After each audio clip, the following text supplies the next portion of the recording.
What is up, guys? It's your boy GRC. We're live every single day at 11 a.m. Eastern, and we're talking all of the important stuff. No FUD, no bias, none of that. We want to learn. Explosive things are happening in crypto right now. Some will tell you to ignore it. I don't give a crap what anyone says. This is huge. Everything that's going on, huge. Game theory, huge. We're seeing stuff on Binance that is really shocking to me, like just individually. Like some stuff that I thought I would never see is happening right now in front of my eyes. And I'm not talking about price action, guys. I'm talking about distribution of a token that I've been covering for a while. And I'm like, God, I'm not going to say much more. But anyway, Jack's in a Twitter space right now. This is Crypto in the Morning, but we're covering Zen Binance launch today with Sam. So we're going to be talking a lot about stuff. Jack, after this space, is hopping right onto the show. That's what he said. You know, obviously things can happen. He could be busy, he could run long. But hey, I have a feeling my boy Jack's pretty good. So Crypto in the Morning, every single day, 11 a.m. Eastern. Make sure you smash all the likes, guys. Hit the subscribe button. We're in here. We're having a good time. Life is awesome. Remember, positive energy will always win, guys. All right? I'll see you in 1 minute. You already know what time it is. Crypto in the morning. Crypto in the morning. Crypto in the morning. Waiting on phone. Crypto in the morning. Crypto in the morning. Crypto in the morning. Crypto in the morning. Crypto in the morning. Waiting on phone. Crypto in the morning. Crypto in the morning. Smoking a blunt on my way to the gym. 11 a.m. and I'm already tuned in. Got me some hacks and I'm making a stake. Got me some hedge and I'm making it rain. Pay me some maxi and that's just in case. Jim ready sent me to show you the way. Crypto in the morning, crypto in the morning, crypto in the morning, crypto in the morning, crypto in the morning, crypto in the morning, crypto in the morning, crypto in the morning, crypto in the morning, crypto in the morning.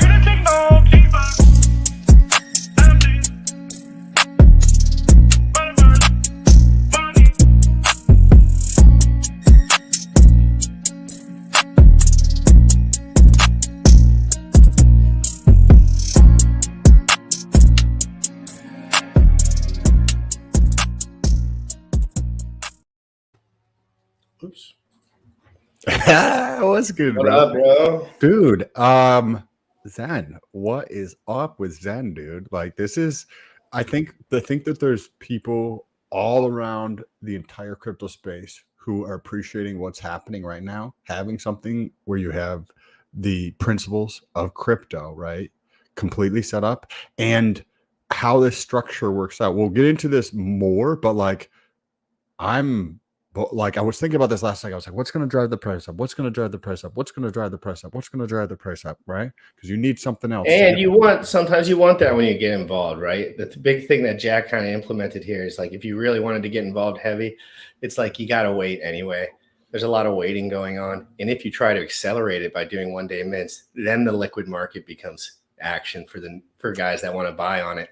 And that's what all these dorks don't understand. You know, it's like, it's so annoying to watch 3 million people do something, adoption, every country lighten up like a Christmas tree. And Bitcoin, this is how Bitcoin was minted as well. And this is how the dumb butts were saying the same stuff back then, different concepts, same dumb butts, you know, not thinking future, thinking now. They'll tell everyone to sacrifice 300 grand and wait 3 years, but they will tell you not to free mint something. It's just classic. It's classic low social IQ stuff, or just whatever it is. It's just blasphemy, right? Like, Sam, in your opinion, Hex has been down for 500 days straight. We've never been talking to S about it. We've been talking good stuff about it, frankly, the whole time. But it's like, I will highlight other things, and I will highlight networks, positive things happening in the space. And just because some people think it's not positive, I see China lighting up like Christmas tree. I see Nigeria lighting up like Christmas tree. And so these plebs that want their bags for themselves, for everything, we're thinking about the future so we can get in some sort of idea what's going on. We're not necessarily worried that we're not going to be able to make money. Frankly, like, that's what everyone else is scared to death. They're going to run out of some sort of revenue source, I guess. because it's like, dude, you can stake for your their hex. for their $7 mint. You could stake your hex too, and you can mint this, and you could do that, and you don't run out of hex because it's minting for you as well. So I think it's just important to understand, guys, like this is technology, doesn't care about your feelings, but your YouTube channel is going to have really hard feelings about going to zero because you were wrong about everything. And that's what, you know, Sam, like, how long have you been doing this? Like, you would call me crazy. You've been doing this shit for 10 fucking years. You would call me crazy if I was saying anything off topic. Correct.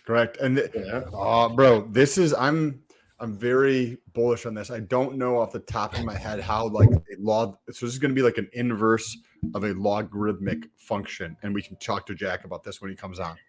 Well, Sam, you already seen that Binance has acted so differently, and then I'm telling you, when there's liquidity provision cross chain, no bridge, it's going to bind them all to a degree, not the same price, but I think it will make some sort of understandable market.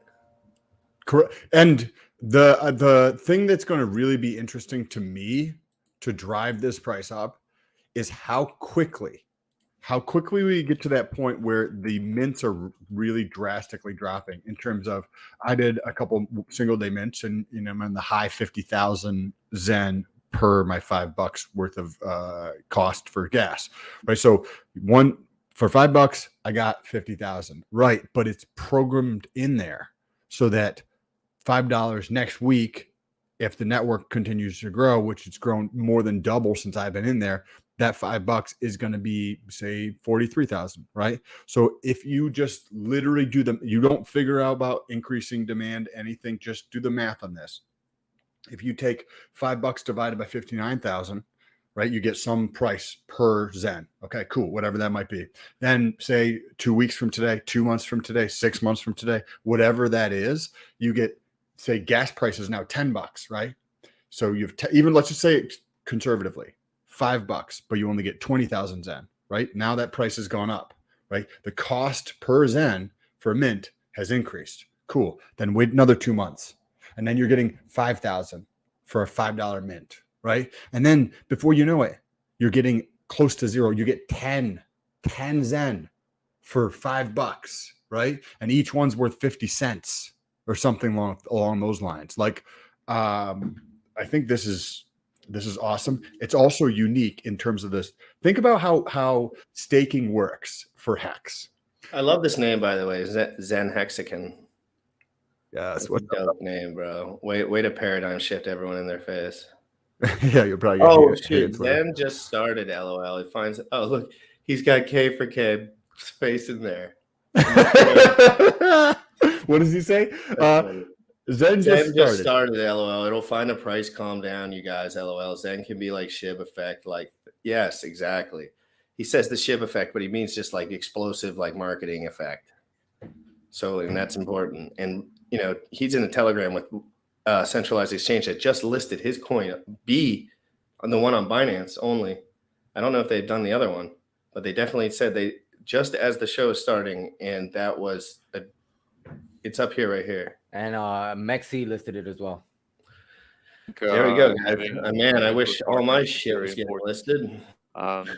If the first principles of crypto, the way that I see them, are upheld, like in other words, it would really be terrible if you know, like let's say that there's a new exchange out there and we don't know who they are, they're not well established.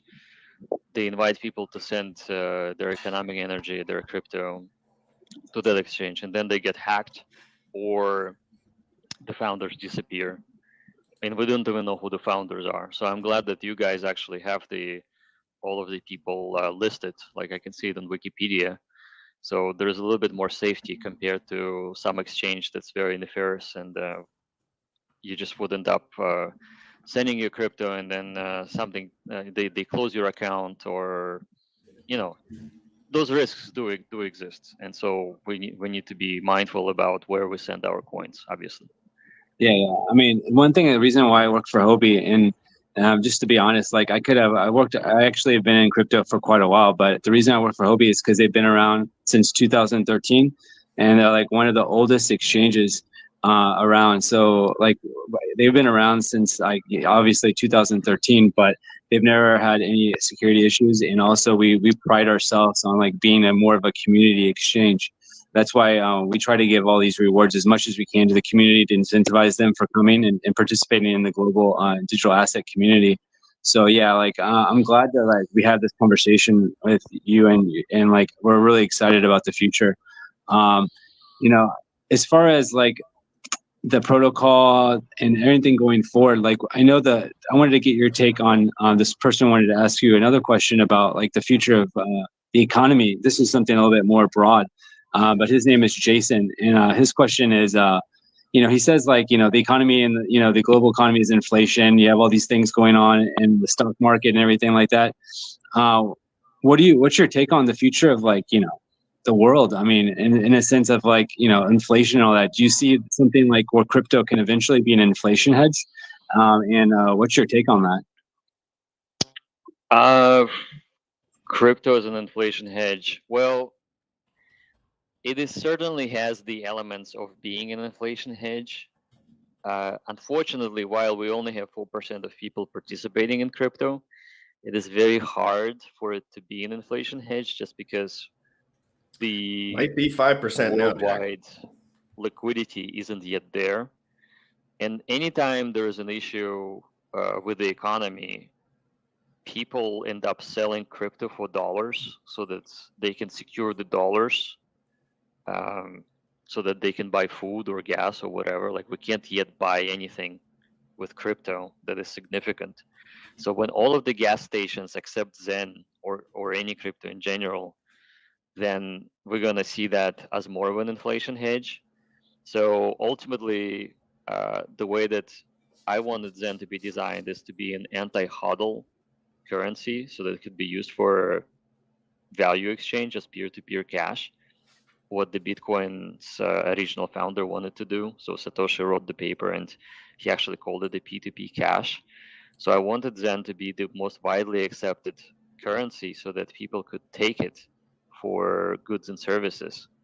And the only way to achieve that is to receive a good chunk of 96% of the world's population onboarded onto Zen. And then we can actually succeed in making crypto more of an inflation hedge, because people will have an alternative versus their fiat money in terms of buying something that they require for daily living, that is. Makes sense. Like you see like if people use it as like peer-to-peer cash, it becomes more of like a currency as opposed to like a store of value, like what people think of Bitcoin, right? Exactly. Yeah. And the fact that there's unlimited supply, it could potentially, I mean, if there's unlimited supply, then there's not really constraints on peer-to-peer cash, because there should be always enough, to go back and forth. But you have a restricted supply of anything. There's only a limitation of how much will be out in the world, considering how many humans there are in the world. So. Yeah. I mean, like if you think about it, most of the world's fiat under normal circumstances, the inflation is about 2%. And the reason why inflation is 2% is because the credit market exists and you need somebody to get paid for issuing credit. And part of it is the inflation that is required to provide liquidity. And so Zen actually has borrowed from that paradigm and made the inflation to be locked at 2% after 8 years. Nice. Yep, you got it. So this, I have another. We have about 3 questions. I'll try to get through these real quickly because I know you have a lot of things to go on, and we appreciate your time. This is an interesting question. His name is Peter, and he's from Israel. He wants to know, like, why did you quit Google? Because, like, Google is a very well-known company, and they just started accepting Bitcoin and crypto for like cloud services. But he wanted to know, like, what made you really, get out of like being a Google engineer to become like, something else like this? That's because I wanted, something different in my life. And you think about it, being in a startup for 6 years and seeing it grow from 20 people to 10,000, you get to see the company that's very different. And so I was always interested in smaller projects that could potentially have bigger impact. And at Google, even though that company has been very impactful onto the world, I just felt that I wanted to try it on my own, and so that's why I decided to quit. It makes sense. Okay. I mean, it's really interesting to see that you've gone a long way from like being so early in Google to being so early in crypto. So well, it's. I mean, listen. I started in. I moved to Silicon Valley in 1997, and I actually thought I was late. I thought the computer revolution has passed, and that's it. There's no more money to be made, and nothing like that. Like literally 97. And then the web browser became hot and everything got very interesting. And so the reality is that it seems to be in the world of technology, you're never late. You're always early for something. You just need to have your eyes open. Facts. if you have your eyes open, you're open to new things and learning about new procedures and everything, then you eventually will learn something, and maybe it'll be like the next big thing. You never know. No, you Let's do. see. I have two more questions. Jack, get Okay, your butt in this here. is an interesting question. His pretty- name's Sean from Vietnam. He wants to Good know, info, though. he wants to know if you have any contacted any other partners to help build the next ecosystem for the token or anything like that. Are you in talks with anything like that? To any other I don't know, to build more value for the token? Yeah, I'm talking to some interesting development groups that want to develop cool things on top of Zen.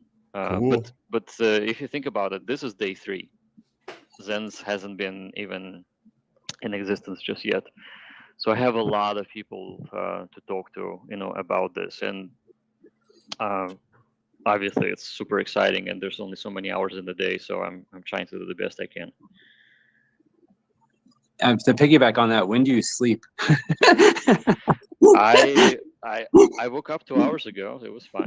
So I do try to prioritize my sleep so that I can be functional during the day. I mean, like, people think that, hey, I just need to work 24/7. I mean, like, no, you're gonna be making stupid decisions. You'll be dysfunctional.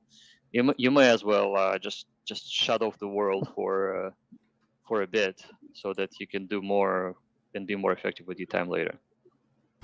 Yeah, I actually think sleep's one of the most important things in the world. That and water. I mean, obviously, but in crypto they say crypto never sleeps. And, you don't sleep. Well, it doesn't sleep. I mean, if you have friends around the world like I do, then we never sleep. I mean, our Telegram group went from so 4 weeks ago, our Telegram group was 500 people. And I thought it would be great to get to 2,000 before launch. Before launch, we got to 6,000. And at launch, we were at 12,000, which is incredible. And that's only one group.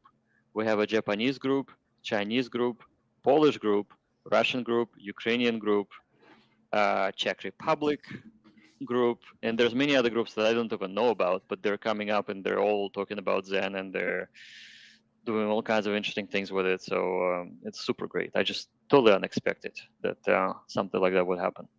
Yeah, I mean, that sounds like great success. I mean, that's really great that you've had that just like so early in the project. You're having so many people join your community. It's really great. Great. I have another question for you.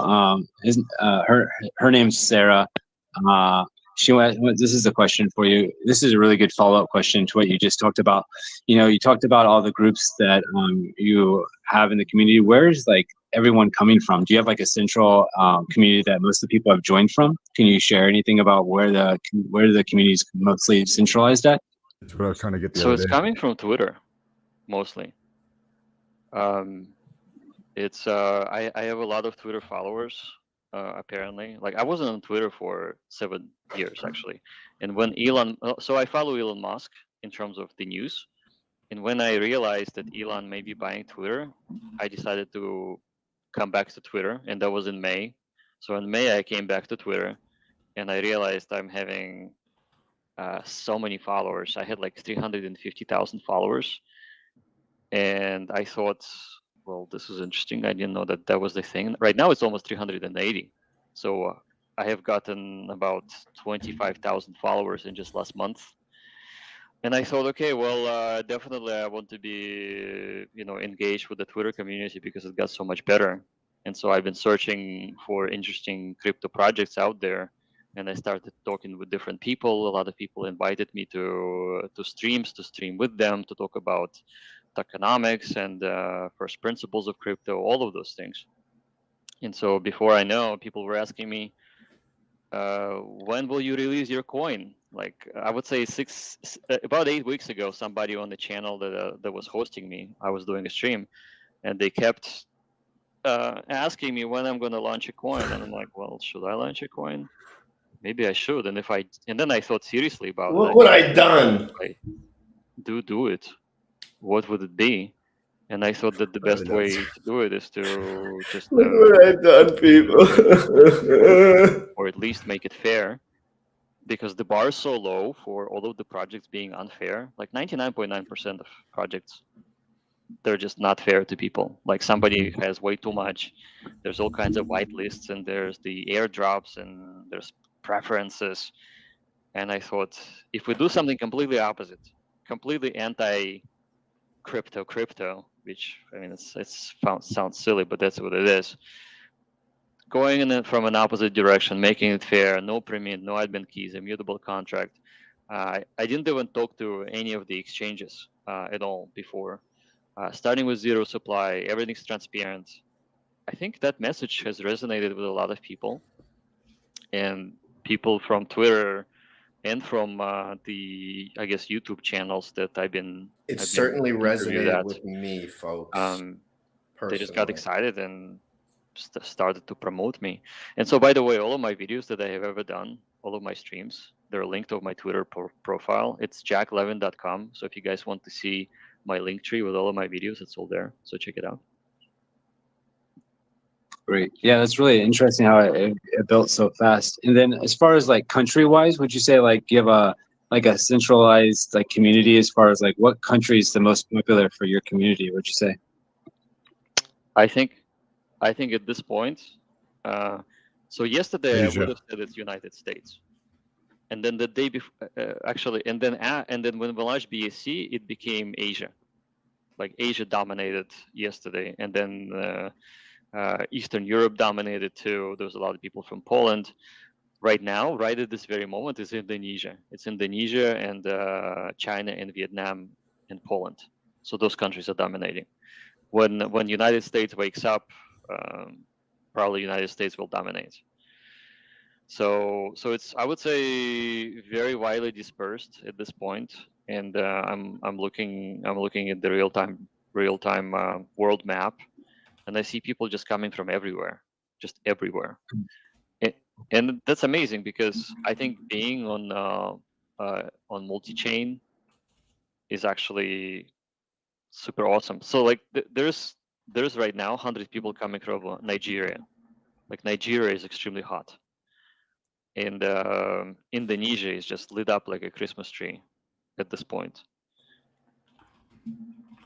Very cool. Yeah, I mean, it seems like it went from the United States to like Asia, and that's circling around. That's really great to see that how crypto moves so very fast. It's very good, interesting to see that development.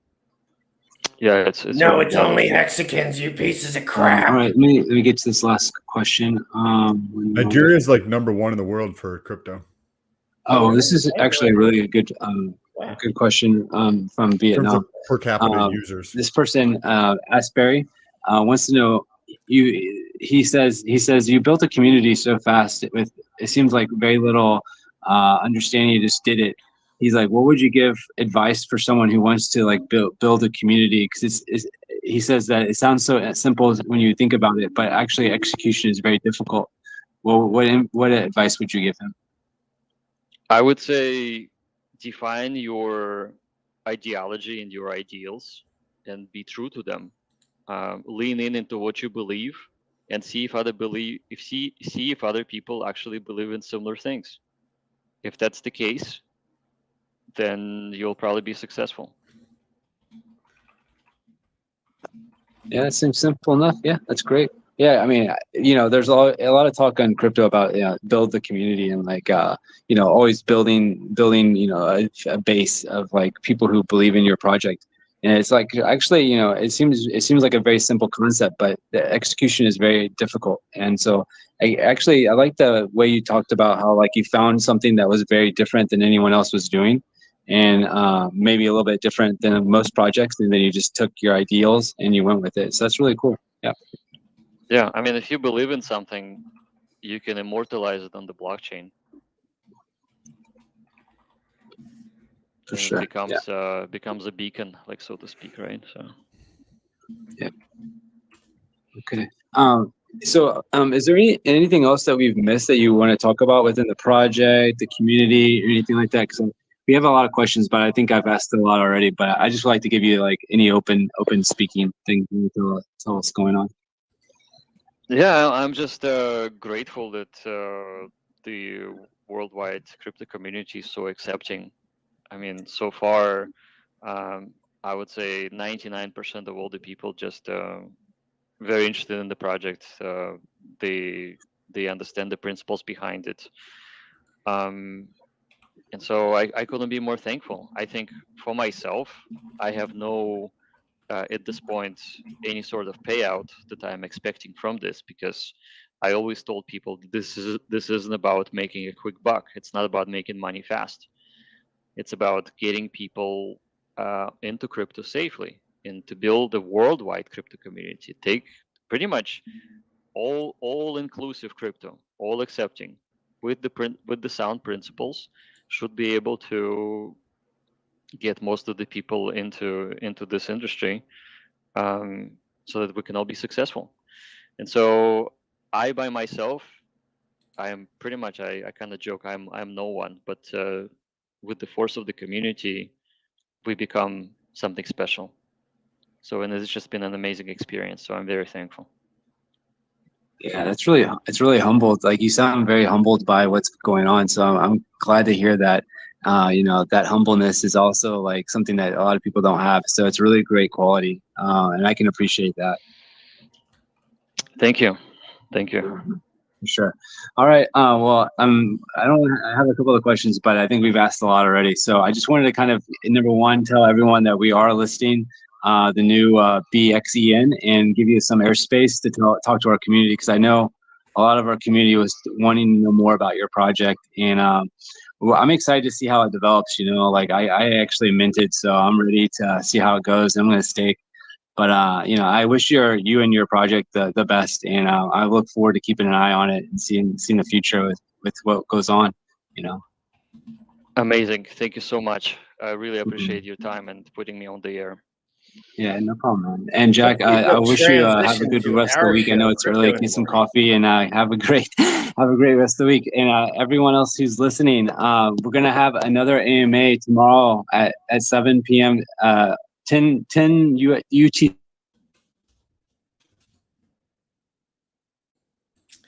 As far as the centralized exchange thing is concerned, Sam, like I'd like you to highlight this point, because I think Richard mentioned buying a centralized exchange not long ago, but if he bought it, I think everyone would be okay with it and everyone would use it dramatically large volume. So, but when someone else is having any kind of, strength, showing strength as far as real money coming off the streets from centralized exchanges, from companies, from businesses, they just kind of point at it. But really, we need more people, more money, because clearly. But that's super promising, right? Like MEXC, there's another exchange, or at least one, probably multiple exchanges that we don't know about in other countries that are already adding Zen to and not like prompting, not like anything crazy happening. Like this has been from zero to where we're at in 2.5 months since we did that stream, and you were talking to him about that, and you inspired him to start. I was like, you should have a coin, bro, dude. You're so smart. You're so good at this. You're so proper. Like I'm not the most proper guy, so like, even me, I was just looking at it and I was like, man, I was like, I respected a lot of this stuff about him. I'm not perfect in many ways, and he's not either. And I could see when someone is rather effective pretty quickly by talking to them for a few hours. I want to draw an analogy here. if anybody remembers 2007, the first iPhone came out. And for the next probably 3 years or so, 4 years, anytime a new iPhone come out, literally there'd be people waiting at the Apple store outside in a tent to get the next iPhone. There was so much excitement for something that was different than anything else on the market, and it was way better than everything else, right? What is happening right now with Zen? We went from 0 wallets on BSC that owned Zen or minted Zen to 2 million in less than 24 hours. So you can say whatever you want. You can be like, okay, well, each one has 1,000 wallets. Okay, whoop de freaking do. It doesn't matter. To go from 0 to 2 million, you need more than several players involved. And we're over 750,000 wallets on what's called on Ethereum. This is clicking with an audience. The dude who was just talking, I don't know, I think he mentioned right at the end what community he's from. I spent a couple hours in the Zen Telegram the other day listening and talking to people, and most of the people in there were not from the Hex community. They were from other communities, because people want something like this where there's not a VIG, there's not a tax, somebody doesn't own 90% of the supply. It's not like some scam. It's not abiding by the principles in crypto. This has been done differently. This is very, very fascinating. And I see the same level of excitement around this. To go from 0 to 2 million in 24 hours, literally people used to think about how crazy this is, bro. People literally used to camp, take a tent and camp outside of an Apple store in a mall to get a phone. Like, that's silliness. And look what's happening right now, from 0 to 2 million in 17 and a half hours. Holy F, right? The amount of excitement I see around this is astonishing. And as we just heard, it's not just in the United States. It's in Nigeria. It's in Japan. It's in China. It's in Poland. It's around Europe. We saw it in Australia. We see it up in Canada. Like, it's, and I think it's important that people really watch in a transitional, emotional time like this for crypto. Please decide very carefully who you're spending a lot of time watching. Of course, you can tune into whatever and watch whatever, but like, if you're spending hours and hours on end watching somebody who's clearly biased, who's clearly pretending that they understand a concept they know nothing about, you need to realize that that's going to negatively impact you, not them, because they're probably, frankly, smart enough to get this done on their own on the side, but they're not smart enough to have integrity. They're not smart enough to say what they actually feel. They're not smart enough to go against the grain, even if it feels odd. And that's what you need to watch for when you're looking at journalism and information. It's like, I do less telling anyone what to do and more showing examples on the internet of stuff. And we just sit here and commentate so people can have some common sense in their life. Like, that's what I want to bring to the world. And I might make no difference, and I might make a hell of a big difference, but I am not transitioning over to this bull ass. I can make money in crypto. It's really, frankly, easier than I assumed. right. It is a lot easier. I assumed I would have to work way harder to be like comfortable. Correct. And you realize that it's like that. It happened once you know the tools. It's like, oh, now I know the tool. Now I have passive income more than I was making at work. Okay, so here we go. But anyway, I think Jack is coming on. Let him take a breather. I sent him all the links. We talked this morning. And I just want to go in a little bit more with you. Just not talking about anything specific other than kind of the game for people that actually want to understand. What do you see in just a broad way?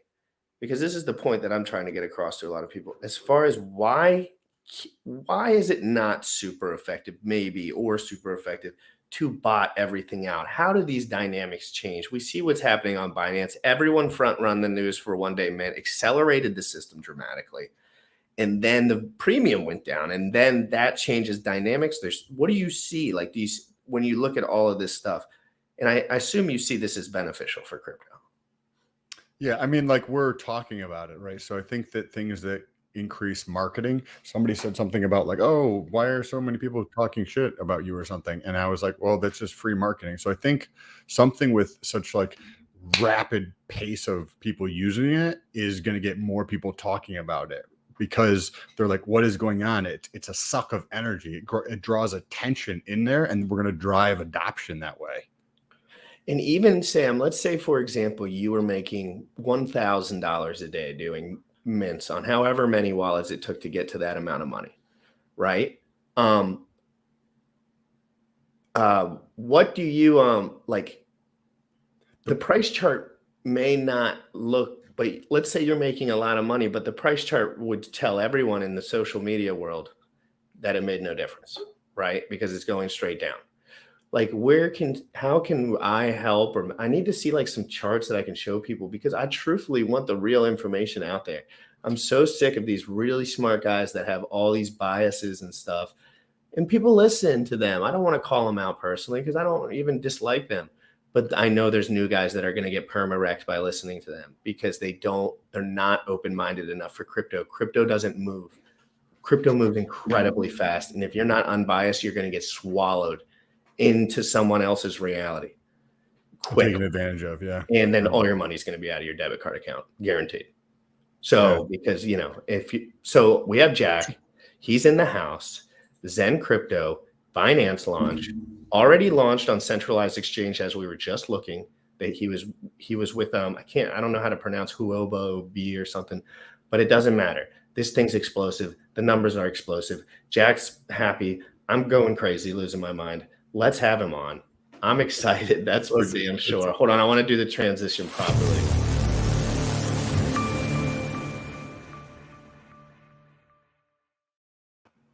Ooh, busy man. Congratulations, sir. Hey guys, happy to see you guys. How you doing this morning? Awesome. How are you? Like 2 million. What is going on? 2 million on BSC. 2 million wallets and 100,000 new users. For the really big brains, really quick, the guys that are really locked in on this, can you tell us about those one-day mints? We saw the one-day. This is just real quick, and then we'll get a little more broad. Okay, so I saw the one-day mints. Nobody was ready for it on Ethereum, being that it was the first launch, the game theory, and it's hard to extrapolate. But on Binance, what we see is actually the one-day mints really stacking up quick, making that premium go down, but speeding up and accelerating that liquidity and that active supply. I think that could do numbers, personally, as far as speeding up the system, having active liquidity, and then maybe seeing some price action within it. And I'm just thinking on my feet here. What did you see with the game theory there and stuff? You're exactly right. So what we see happening is something like this. We see the first hours, 60 or 70% of all people are minting for a single day.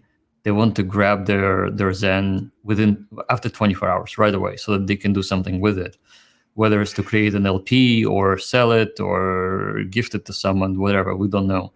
We do know that on Uniswap, specifically Ethereum, people made a killing in fees. So in terms of earning fees, they were making 50% a day, right? 50% a day. That's over 1,000 APY. I mean, of course, it's just a single day, and of course, the liquidity was very low. I think $100,000 was paired with Zen, but it was traded the volume of 5 million very, very rapidly, and those fees just stacked up and made a lot of people happy. So whoever went to Uniswap right away and used Zen for LP providing, they made a killing on fees. It was probably the highest fee earner on the decentralized exchange that I know of. And so that's very interesting. The other thing we saw is that was that one group of people, like the OGs, the Dgens, the swing traders, they got one day mint. But the rest of the 40%, they got the longest possible term, which makes sense that those people are looking at the future value. They don't want it right now. They want it way, way out there in the future, almost a year from now. And they know that if they wait the longest, they can make the most Zen or mint the most Zen for themselves. And if they're really locked in, they'd know that there's going to be active liquidity in an active market at some point where you could actually purchase close to a premium of the gas fee. So if you're a lazy man like myself, I am a lazy man when it comes to clicking buttons. I'm not very experienced with clicking buttons, and it takes a lot of emotional energy, frankly, for me to click buttons. But what I do like doing is stacking up USDC on the sideline and waiting for a market just by casually checking it out over the months, you know, and waiting for the opportunity when everyone's freaking out about stuff, whenever. And I slowly will inject money into that moment, and then I will probably back off more long-term and just provide liquidity.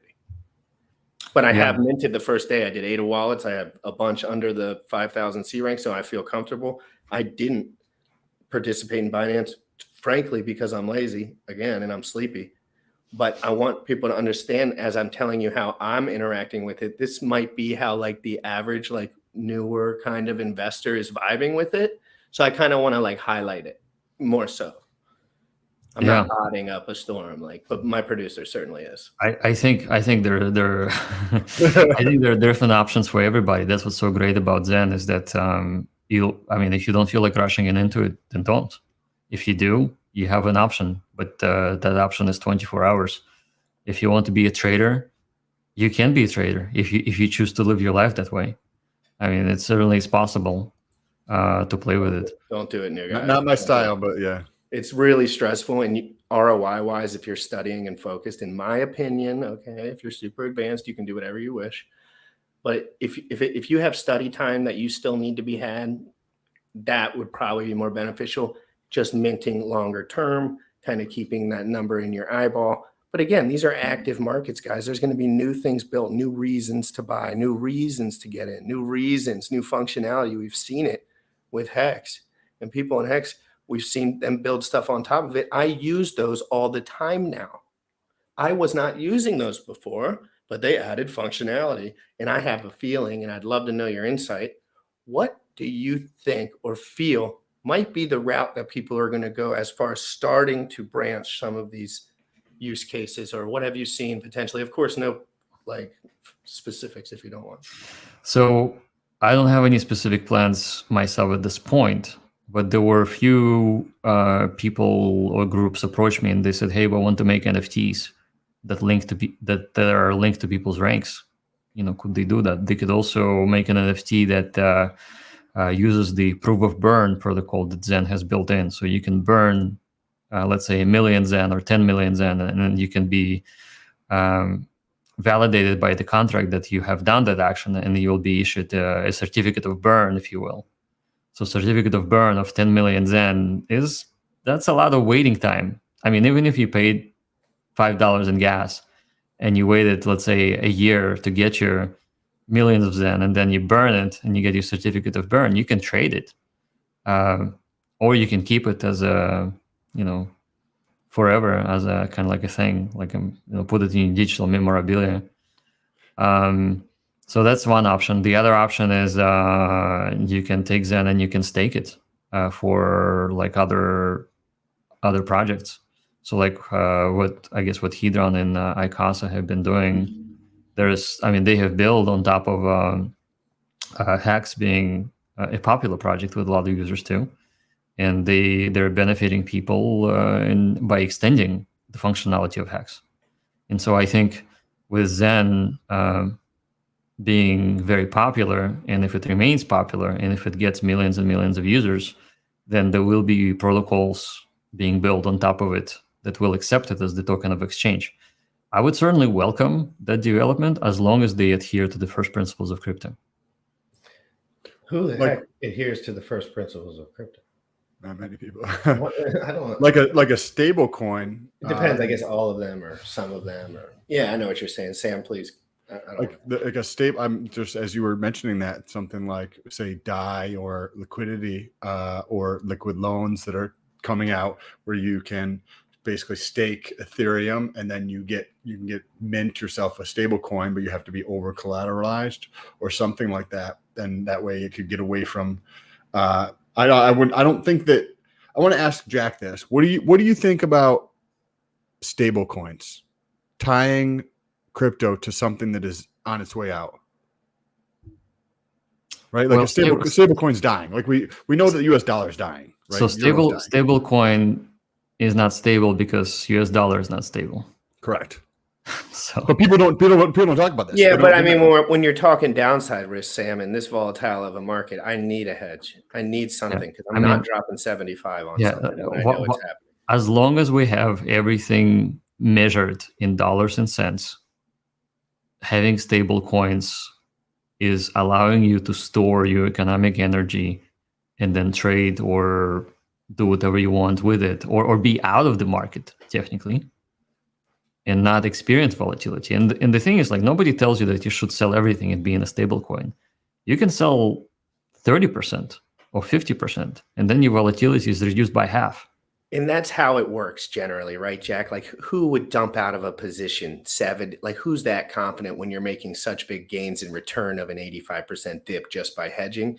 Keeping some of that bag in case of extreme volatility on the upside, I think would be smart, because then the amount will be, if it goes up wildly, you'll still have a large portion of that, and you already took profits, meaning that was enough money for you then. If that 10x'd, you could take 10% of that and it would be very negligible. So I'm a huge fan of DAI. So DAI is a decentralized algorithmic stablecoin based on Ethereum. You can use wrapped BTC. You can use ETH. I think you can use many other coins, and you can issue yourself a loan against the contract. And you can literally just say that, hey, I have $1 million worth of Zen. I'd like to stake it into the MakerDAO protocol and receive $100,000 that I will repay in a stablecoin DAI. There's no reason not to do it if you're planning to hold Zen for the long term and your time horizon is very, very long, and your leverage is 10 and no more than 20% perhaps, so that should the value drops, you will not be wiped out. It's an effective way of putting a sell limit order. Like, think about it. If you borrow, like, let's say that Zen is trading at all-time high, and you have $1 million as measured in Zen. So you deposit this $1 million in the MakerDAO, and you borrow $500,000 in DAI. That DAI will remain in your wallet, and it's like as if you sold Zen for half. If you don't ever come back, or you transfer DAI out to a different wallet and you lose keys to the first wallet, that stake that you have with Zen is going to disappear. But at least you have your DAI, at least. So it's like borrowing and selling it for half the price. But what if it dumps 90%, right? If it dumps 90%, you still have your DAI that didn't dump.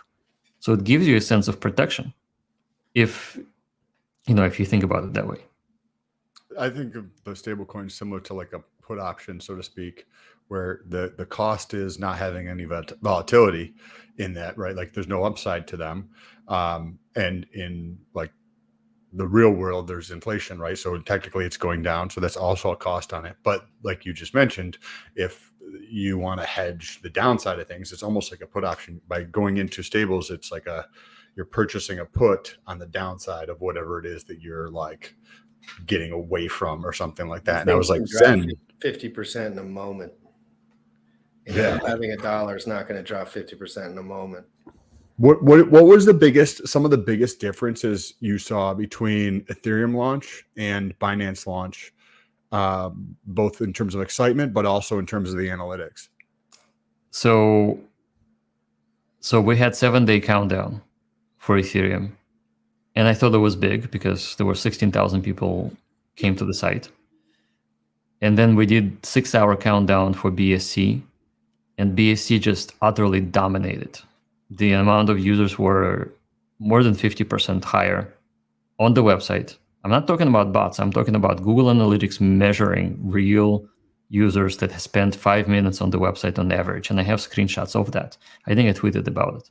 So those are real users coming. That would be extremely important to highlight to some people, because they just don't believe you, frankly. They don't have to believe me. No, I know. I believe you, frankly. I mean, listen. I looked at the website, and everyone explained to me why the front end interactions count as real users, because the bots would be not there when the front end existed. Exactly. So bots go directly for the blockchain, and real users go for the web interface. And they spend 5 minutes on it. So we had, right now, my stats on Google Analytics for the website show 300,000 users from all over the world spending 5 spending 5 minutes. Eventually, they're going to spend the 5 million on gas. I mean, we'll see. I mean, actually, there's this website called Dune, I think. They did a really good job describing how much gas was used. And it's literally almost $6 million. I think with BAC, it's going to be higher. So, but also, have you guys looked at ultrasound money? No. You guys, you need to bring it up. What is ultrasound money dot Ultrasound.money. Bullish, if you don't mind, if you're there. Yeah, ultrasound.money. Bring it up on the screen. This is actually quite incredible. Yeah, any of these kind of bombs you can give me, because I love all the analytics. They really help me feel more calm. So this is what gave us the most coverage, that one chart. So once we bring it up. Yeah, there we go. It's coming up.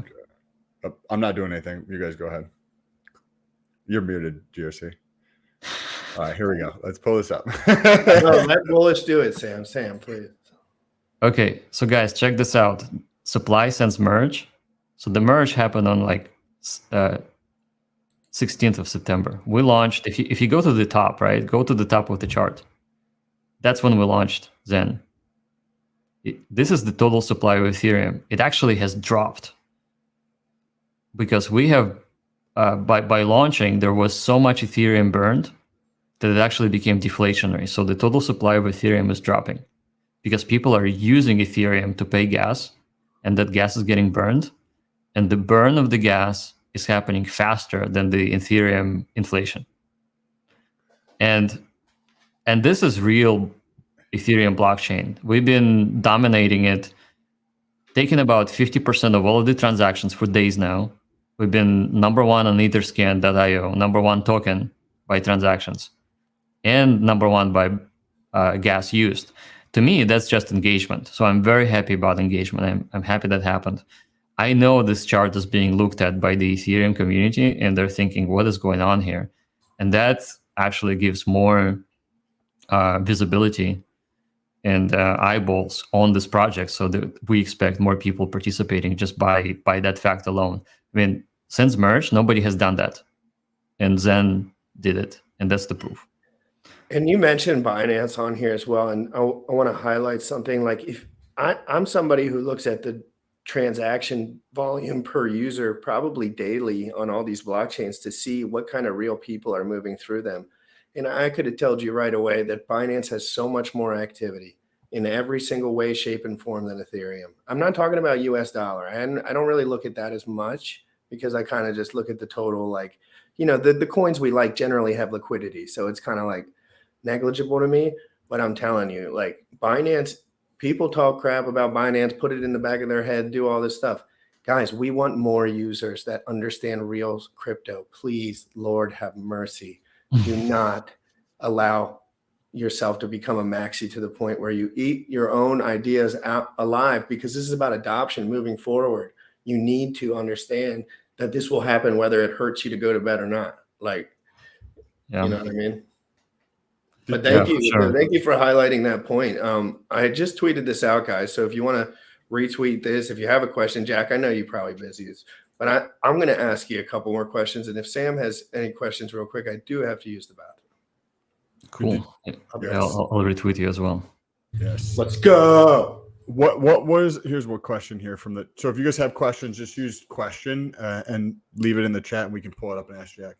How can the launch phase be better than Hex? I think this person might be talking about something else. So you don't invest any money on it, just fees, no economic energy wasted for free tokens, which means everyone will dump it forever. There is no having nothing. You want to talk about that for a second? Because I think there's a lot of people don't understand like the chart of like how distribution plays out and like how like a logarithmic function is going to look. Do you want to talk about that a little bit? Sure. I think a lot of people are focused on today, tomorrow, and maybe even this year. I'm focused on the next 10 years. And so not everything is charts and not everything is dollars or cents that we see. The value is actually in the community and people are doing something together. And just to give you an example, let's say that within 2 years, and this may or may not happen. But my dream is that 100 million people, real people, use Zen for something. What will it do for its value? Even though you can make more of it by minting, you will still be making less than today, because 2 years in the future, the disinflationary curve will reduce the minting capability by 30% or so. And then in 8 years, it will basically stop. So if you had any FOMO, you have 8 years. 8 years to get you Zen, because after 8 years, the contract will stop producing as much. It will produce a fraction of a percent of what it's producing right now. So that fact alone, that there's more and more people getting in, and then there will be none of it available at the end, is a good way to, to play this game. It's a long game. So on a question of will it dump forever, guys, it's been zero. It's a zero value coin. It didn't exist 3 days ago.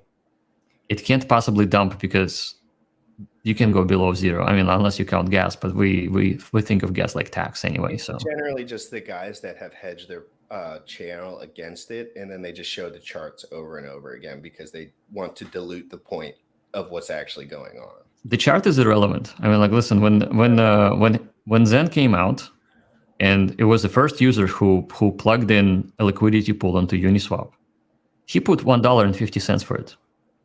Does it mean that we have started at $1.50 and it's a fair value? No. It means that user decided to sell his oranges for $1 million each. And I'm sorry, it's a free world out there, and you can do whatever you want with your crypto. So they did it. And then the market decided, no, it doesn't cost $1.50. It costs much less. And the price discovery ultimately settled on something reasonable. And I'm not even saying that it's going to remain at whatever it is, like 000 and 15. It could go down to 8 zeros and 1. It's irrelevant. That point is irrelevant. If you guys have, or anybody out there who is focusing on the price movement, you're not even looking into the future. You're looking at today, and you don't even understand what's happening today. Because what's happening today is just people moving tokens around and giving them random numbers. That's all there is to it. And generally, the reason I can say things loud and proud with my chest, and it sometimes shocks people because I'm not some sort of Harvard genius, is because I just have looked into it and I know what the other person's saying is so filled with lack of knowledge that I can be pretty darn sure that I'm 100% right and they're 100% wrong, because all of their points are filled with no detail, no real numbers, just blatant, like, telling people things are going, this will go to zero forever, or he's the biggest scam artist ever. Dude, I had people calling my phone, my legit phone, like my mom calls my phone. And they were telling me, like, this dude is predatory and he's coming after you. I was like, dude, I invited him on my show, bro. Like, I just wanted to talk to him. There's so much toxicity, right? It's like, dude, like, they're going to tell me you're evil. And I'm like, dude, I reached out to the guy via email. Yeah, listen, I am so evil. I have sent you my thoughts and your dreams, and then you invited me. I'm so evil that I don't have any admin keys. I have no Zen. I have nothing. And that's what makes me the most dangerous person right now. And you know why that is? Because people who are planning to scam, the bar just went up. You can launch a project successfully and not have a pre-mint, not have investors. You just have a community that want to participate. And right now, it's a shot across their bow where the bar should move higher. And people will expect better projects from them. Not 30% allocation, not 50% allocation to founders, not unlimited pre-minting and then a burn just to give it value. People will be expecting different things. And that is the danger to those people out there who thought they're going to make it, make it out as bandits and laugh all the way to the bank. Well, right now, it's going to be very difficult if our project to succeed. Yes. Well, there's a good question going around, and I answer it all the time, but I want you to say it because Matty All-In, friend of mine, just asked the question. Would Jack buy Zen now? Would he have his family and friends buy it? I would say, personally, I would have my family and friends mint Zen with a good amount of days because they don't know what's going on. If you buy with no supply and no active liquidity, you're making a big mistake, in my opinion, until you have understanding of the numbers. Jack, I'm sorry but that's a question for you. Sure. I mean, I don't exactly know if he means to buy or to mint. I mean, he should have asked mint. Well, I think the question was, Maddie knows probably what he was asking. So he Probably probably meant buy on Uniswap. Probably he's talking about. I mean, listen. So if this is my family, they've never been on Uniswap. I can't even explain what Uniswap is. It's true. Would I tell them get an account somewhere or buy some Ethereum and go buy Zen? No, I wouldn't say that. But here's what I would tell them. I would say, here's a secure wallet. This is how it works. This is your password. Those are your keys. This is how you keep them secure. And by the way, $10. yeah, and I'm going to give them $10 in Ethereum myself. And then I will say, go and practice minting Zen. You will make between 50 and 60,000 Zen a day, or you can mint for a week or a year, whatever you want. And this is how you practice DeFi or practice protocols that interact with your wallet. And this is what it means to have self-custody. So I'll have no issues telling it to, my family, my mom, my dog. About minting, yes, minting only. For me, like it would just be, guys, this is a mint phase for a reason. There's an active market because it's a crypto. Yeah. Therefore, there is an active market of traders and people that some don't know what's going on. Centralized exchanges sometimes want a position and maybe they don't know what's going on. But understand, any buy pressure that comes, I'm not telling anyone to buy on Uniswap personally, and maybe on Binance. Hey, Binance, different game theory completely. Don't get me started. So, as I mentioned before, the current value has no anchor of any kind. It's been 3 days. How can I possibly tell people that they should be buying it when I just said that the value is completely incoherent? Like it could be $1, it could be 5 zeros and 1 the next day. And it could be really just very, very close to zero. It's a free coin. It is really free. You do not pay for that coin. You do not buy it from anyone. You mint it and you pay gas. And you need to know what gas is. Why does gas matter? Does it help Ethereum? Does it help validators? What are the validators? How does blockchain work? So all of it is an educational level of information that people should know. I love this. Speaking of Binance, Crypto Gains Club asks this because we just went through this hack with the Binance bridge the other day. But through that process, Binance turns off validators on command. What do you think about that capacity to just be able to shut off people from the marketplace? Because for me, it reminds me of like AMG, right? When Robinhood is like, F the little guys, right? We're just going to help out Wall Street, right? And I would like to hear your thoughts on that. And so does Crypto Gains Club. Yeah. My position is that I do not like exchange. I do not like blockchains that are centralized. Blockchain meant to be decentralized. So I am not a fan that anybody could toggle a switch, roll back transactions, and do whatever they want. That is a factual centralized control. I'm not for it, and yet Binance will exist whether I like it or not. And so Zen stands for the first principles of crypto. It carries with itself the white paper that I wrote. All of the elements there people should know. And if somebody on Binance is participating in the Zen protocol and they're curious to read that white paper, perhaps they will understand what self-custody is, what decentralization is. They will choose the chain to their liking. Whether they're going to stay on Binance or move to Ethereum or go elsewhere, it's their choice. But for me, what's important is the message. The message must come out. And I think long-term, these liquidity providing situations are actually going to bound these things to a certain ratio and create more stability over the pairs that are getting somewhat similar volume, to a degree. And the next question is, Jack, and this is the one that my DMs probably, 11 DMs asking the same question. Jack, when do you expect to launch on Poly? If all goes well, right. If all goes well today, I expect Polygon to be launched today too. Lord have mercy on my soul. Exciting guys, just, pray, call your family, be at your computer. Something's going on in this world, and it's Zen crypto right now. How will the real Zen token be differentiated from previously existing Zen token on BSC? I know the contract addresses are different? I think there was a scam token that was launched on BSC. Yeah. So it's differentiated by us listing the contract address and posting it on our official Twitter and telling everybody we know that this is the one that you should be using. And believe it or not, even though, yeah, it's right there on the website. By the way, how did you make the letters italics? Why the italics? That's a little bullish flair. Oh, that's cute. I wanted on my Bullish, you muted. Oh, sorry. I meant to say that was my ad blocker blocking the font. Oh, I see. Okay, I thought it was like something special. Anyway, so contract is right there at the bottom, and you can click on it. So like, go ahead and click on it. Hold on a second.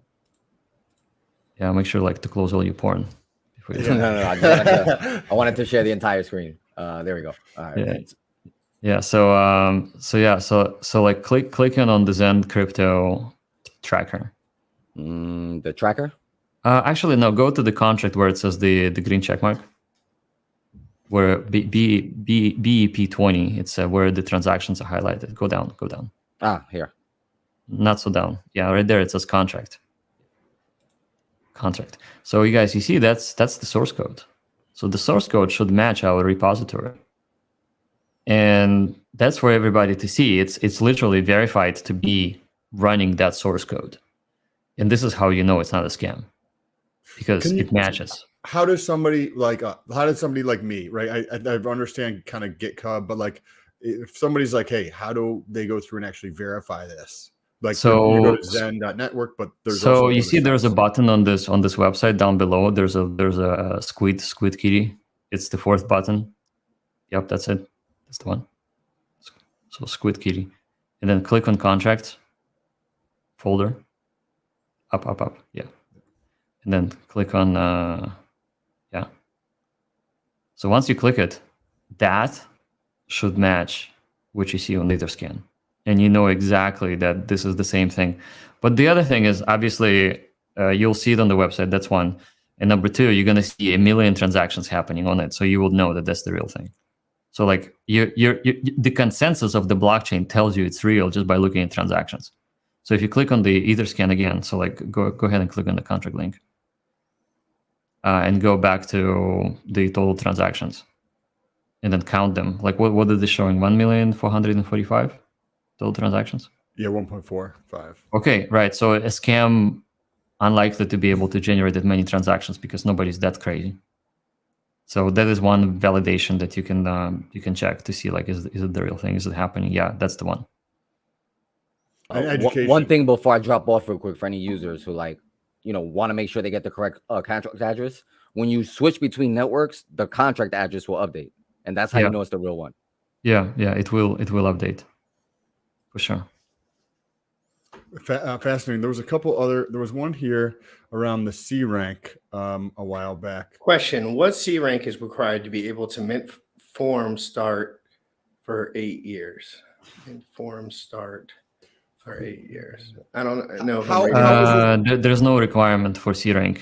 C rank is equal to global rank when you join. So right now on BSC, global rank is close to 2 million. So you're going to be starting at 2 million.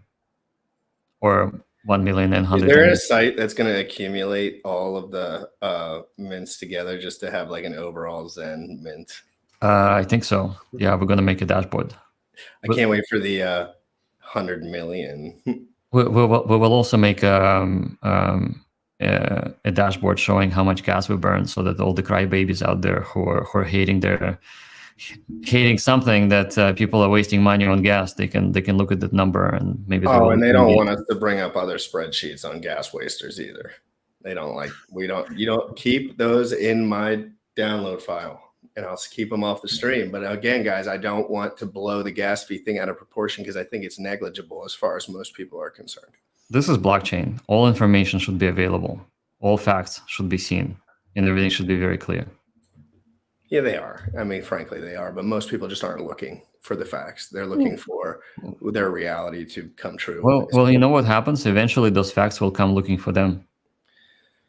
Well, they'll be hiding. They'll be gone. The truth wins. I feel like in the end, the truth needs to be free. Is like, if you think of the truth as an entity, it wants to be free. It wants to be known. It wants to be out there in the world. And you get to see this play out over the last 25 years as the dissemination of information, right? For Web 1 and then Web 2 is the sharing of like information. And now we're getting into Web 3. The truth is just continuing to proliferate and expand. And I love this. With the supply, this is more so. I saw somebody else talking about this, but to paraphrase, is this a time link thing? So or is it more so weighted towards the total number of people who are minting? Meaning, which has a greater effect on driving the amount minted down? The amount of supply is controlled by the date you join, and the network engagement. So if you're late, the supply available to you to mint is less available. If you are joining at the time of the mass adoption, the supply actually or the rewards are increased, because mass adoption multiplies. Let me give you an example. During the slow onboarding time, the rank amplifier is about 5. What we saw on Ethereum, it became 20x. So whatever you make in a day got to be a 20x for your rewards daily, just because so many people joined immediately. But as we see less and less people joining, because the excitement is kind of passing, I would say, you're seeing the rank reward to be dropping to about 12, 13. So it's dropping significantly. At the same time, every day you mint less than just by the virtue of an amplifier function. So that amplifier is a constant. Actually, it starts as a constant, and it's reduced by 1 every day. So we have 3,000 days to run this. In 3,000 days, the total mintable amount will drop from 60,000 a day to 10. So 60,000 and 10, like in percentage points. 10 as in like 1, 2, 3, 4, 5, 6, 7, 10? 10, like your fingers. And so that's on the 3,000th day. On 3,000th day, you will make no more than 10 Zen per day, no matter what you do. Yes, and you'll have hundreds of millions, Sam. This is what I wanted. So if you think Bitcoin, this is the same thing, except the formula is different. How did you? DRC was saying that you obviously I read your white paper and it's very simple, but how did you, like on the math side of things?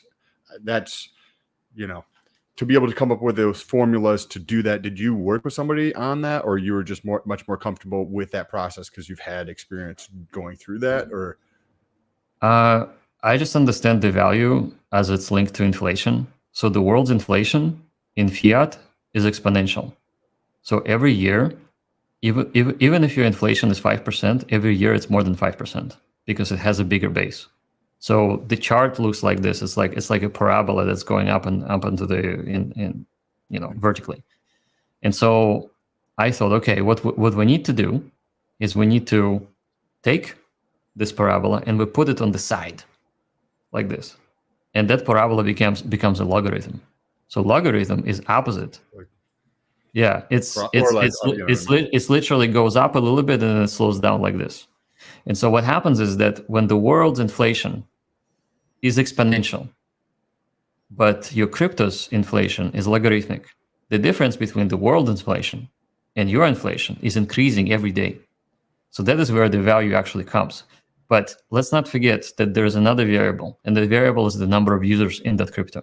If the number is one person, it doesn't matter what the world's inflation is or what your crypto's disinflation is.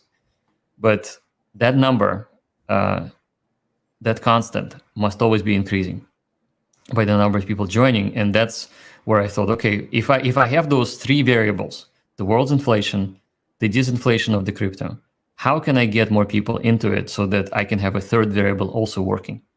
And I thought that the way to do it is through social engagement. Give rewards to the existing protocol participants by giving them incentives to bring their friends in at the lowest cost possible. And now we have all of the 3 variables working for adoption. So the value is a combination of those three variables. And so ultimately, after 8 years, the inflation becomes 2%, but the world's inflation by then is going to be like 25%. And so that difference, that delta between inflation and the rate of onboarding is what gives this crypto value, or pretty much any crypto value. Do you think that I believe that technology is going to follow a S-type curve for adoption for crypto, and if you believe like the data around 3.5 to 4% of the world is in crypto, and that might mean like, say, my girlfriend who has it but doesn't really she's not into it like us, but then people like us, right? And that's going to be exponential for a number of years, right? So we go from 3.5%. This was at the end of 2021, according to crypto.com, 3.8 something percent. At the end of this year, we're going to be like 7% ish, right? And set a little over it. And then the following year, 14%. So do you think that before that 8 years, it's possible that like you already have there's 1 billion people that are in crypto by then? Yeah. Like way before then, I would think. Yeah, I think it should be the case. And we want to give Zen to those people because it is the easiest crypto to onboard anybody.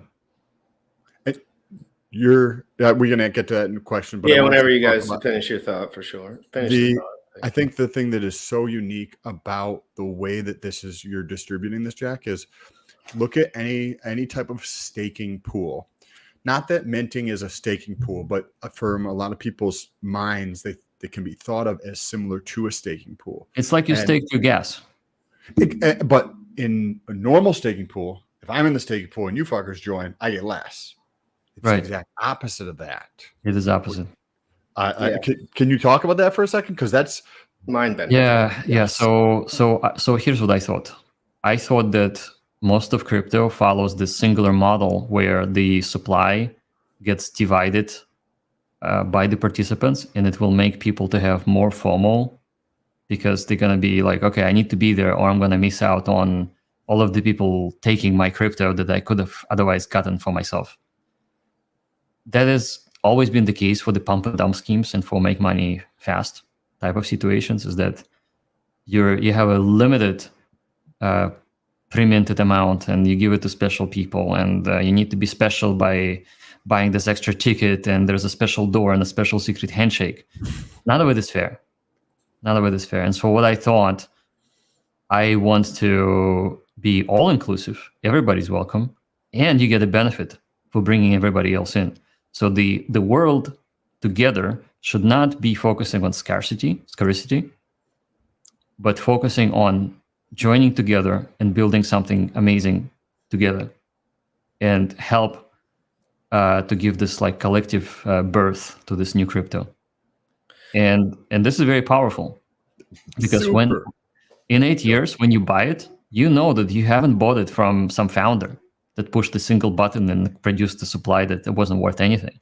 You will know that every Zen that you will buy in the future, should you choose to, has been produced by a member of a community, just like yourself. So before I ask, it's mind bending for sure. I mean, I've been having to take extra naps lately because my brain has been working.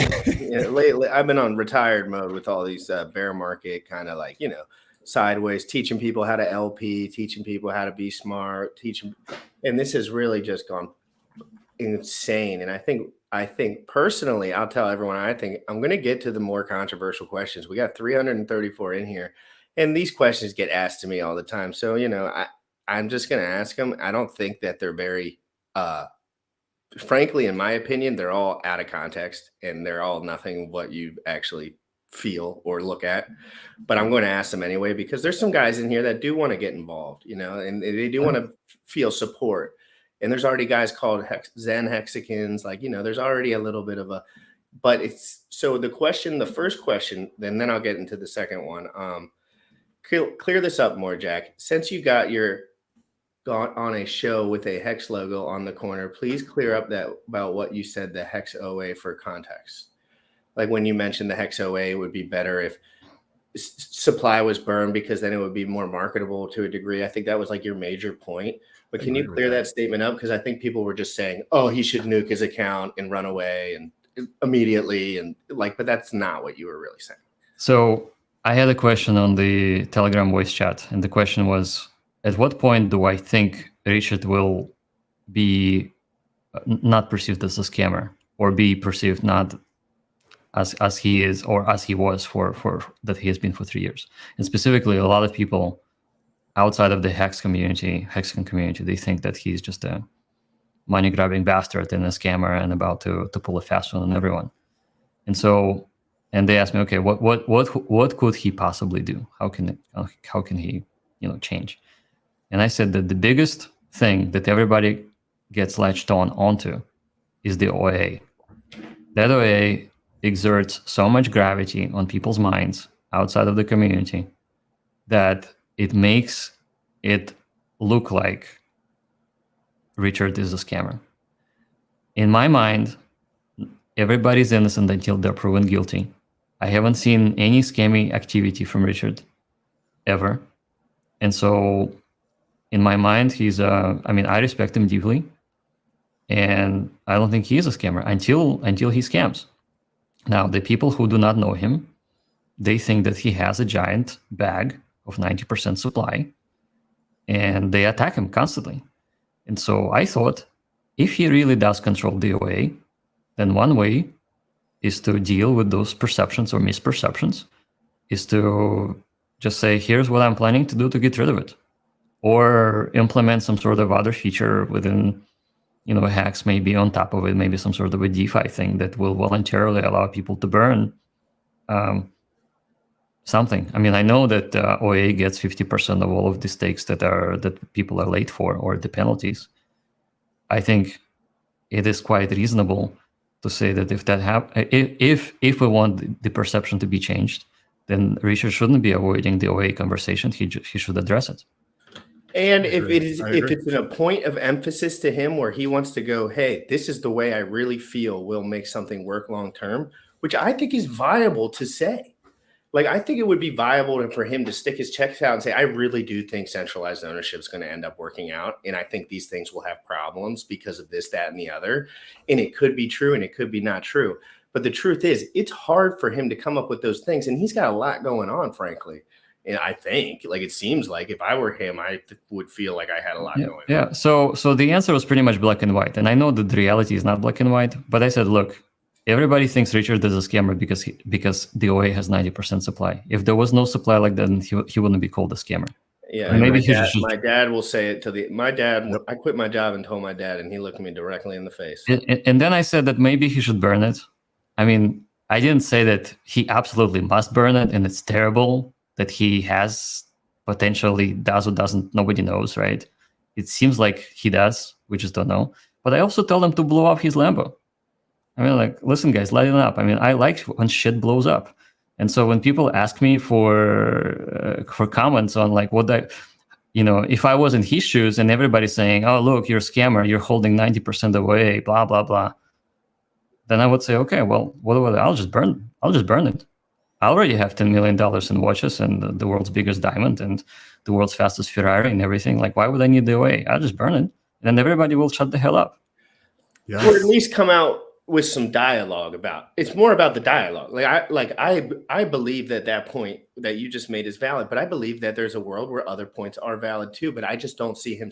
He's just kind of staying away from the subject because, frankly, it's a private conversation that he should probably have with people. Like, to be honest, when you put this stuff online, it's just at this point, in my opinion, it's so explosive and everyone takes it out of context. And yes, it will even out.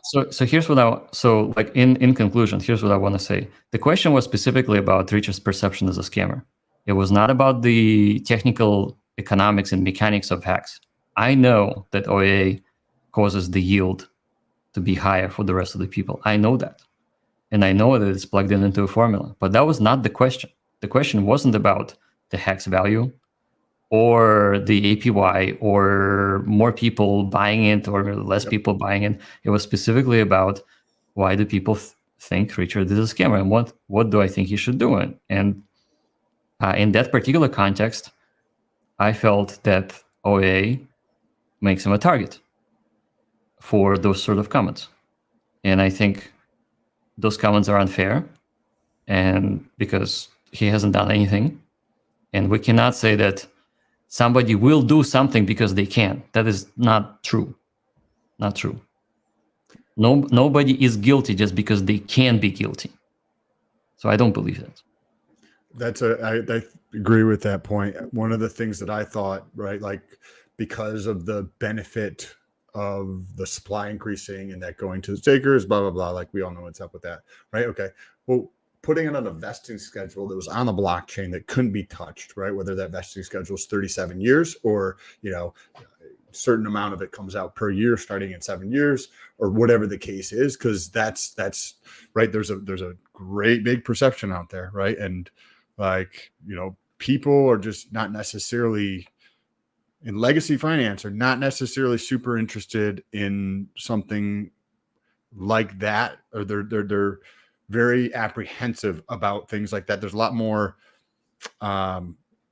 things that they don't want to be involved in that are structured that way, right? Because they've been burnt before, and that's happened before many, many different times. So it's, yeah, I like that point, Jack. Thank you for highlighting it. Thank you for touching it up. I think GRC had some. I brought someone on the show, and I surprised that I didn't ask anyone. I know it's my show, kind of, but like you guys are my team members. But this was just awesome because I like to sneak this guy on the show if ever possible. He's a sneaky guy, and his content lately has been top notch, and a lot of it has been Zen related. And I want to bring him on. And he came on the show just a couple weeks ago. It's Trayvon, guys. He doesn't like to jump on too many streams, but he likes it when a little bit of action's going on. Let's get it. Oh, I pressed the wrong button.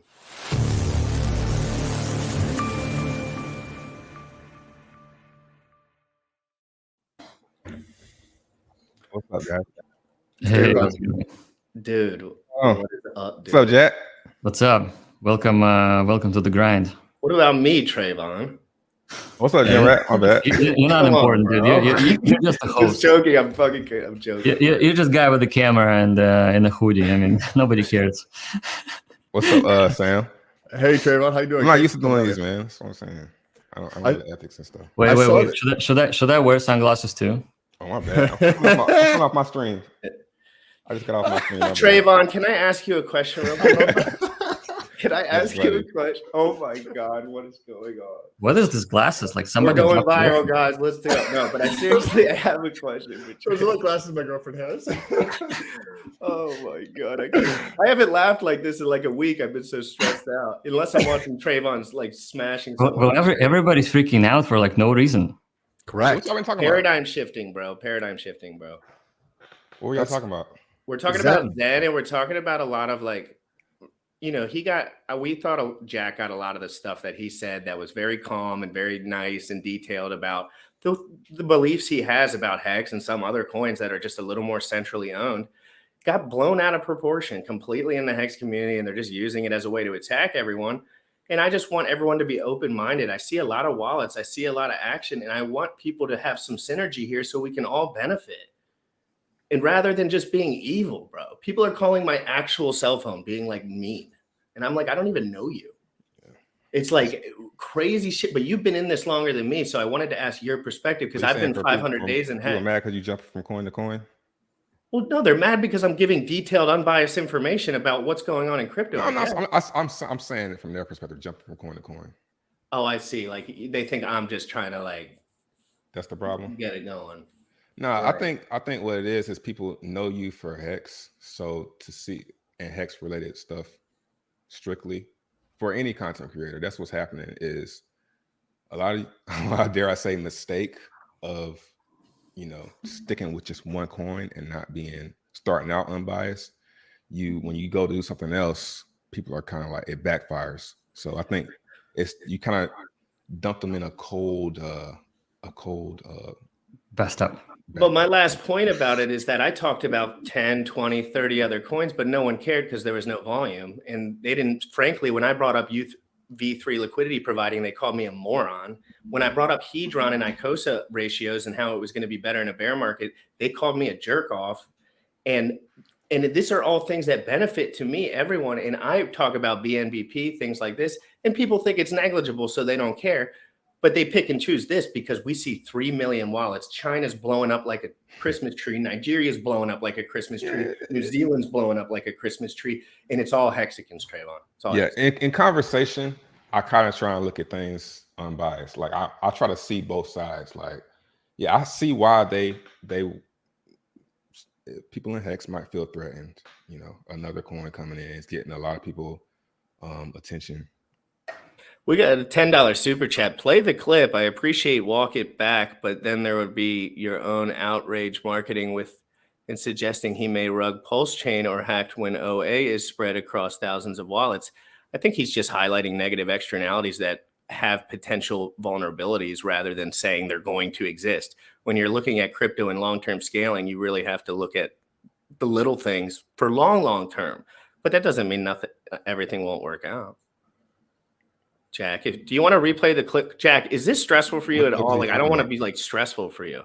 I'm like, totally if this cool. is just another day in the office, I'll play whatever clip they're asking for. Yeah, sure. I mean, you can play the clip if you want. I don't know what clip they're. I don't know either. I frankly haven't. I mean, like, listen. So I did make a comment about Pulse Chain, and I said that I will be supporting Pulse Chain until it rugs.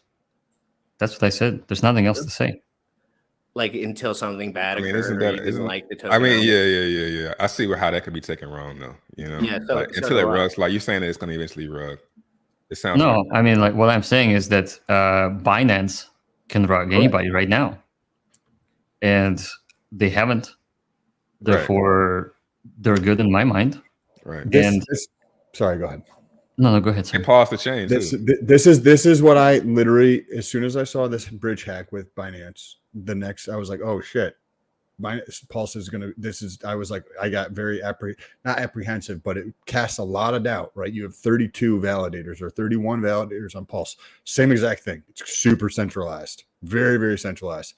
You don't think the capacity to shut that shit down is going to be there? Of course it's going to be there. In my mind, it's going to be there. And it definitely cast doubt in my mind on Pulse Chain. Just, hey, something happens. Okay, cool. Well, let's just shut down the chain and fix that thing. I don't want that to happen to my shit.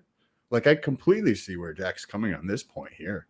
Like, that just, Trayvon, does that seem out of question there? Like, I don't want the access to the market gets shut down. Think of like when AMC, right, and GameStop.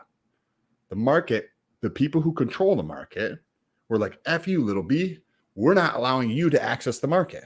We're going to give that to our buddies with the money, right? That's what happens in those centralized things. Exactly right. And Richard Hart will have that access too. Yeah. But that's where it's, go ahead, Jack. Well, just because he has it, it doesn't mean that he will, doesn't mean he's going to execute it. Mm-hmm. So people are single-mindedly thinking just because I said that he has some capacity, then I'm claiming that he's evil. That is not true.